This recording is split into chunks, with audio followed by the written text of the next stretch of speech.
Welcome to another episode of House of Gear, April 23rd. Designated by UNESCO as World Book Day and observed by more than 100 countries across the globe. Also celebrated as World English Language Day because of the death anniversaries of English icons like Shakespeare and Wordsworth. Anyhow, we are not going to talk about that today. Why is reading books so important to us?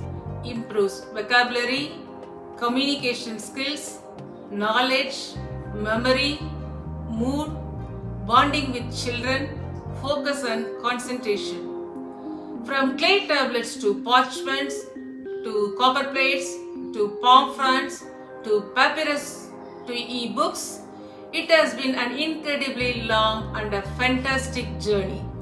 Have you spent all the night awake while trying to finish only one chapter but ended up in finishing the whole book? I am sure many of us have done that. And then bunking the college the next day or turning red and bleary-eyed to an important office meeting the next morning. That is the magic of books. We can get addicted, but in a good way. Reading is not only entertaining but also meditative and therapeutic. The sheer joy of taking in the fresh scent of a newly opened book and the anticipation of starting a new journey can only be experienced personally, as no words can do justice to the ecstasy. Books, especially fictions, take us into a totally different world where there is a huge canvas which we can paint on, with the brush being our imagination and the paint being the words and the sentences supplied by the book author. It is an immersive experience where we build our world in our minds.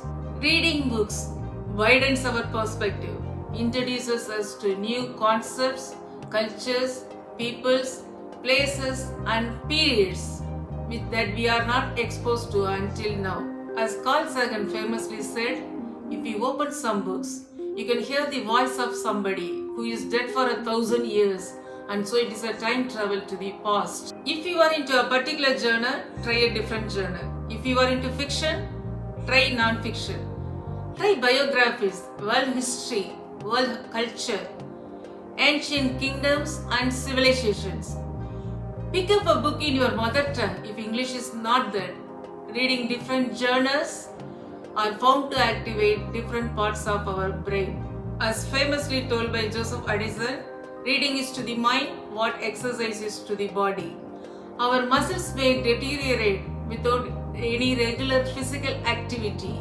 Similarly, our cognitive skills may also deteriorate without regular reading. We can go on and on and on all the day talking about the benefits of reading books. So what are you going to do today? Pick up a book, donate a book, get your kid started with the reading habit, visit nearby libraries. They are the treasures to be explored. Meanwhile, list the last book that you have enjoyed reading in the comment section below. Brought to you by House of Gear. See you in another episode with another interesting topic. Until then, bye.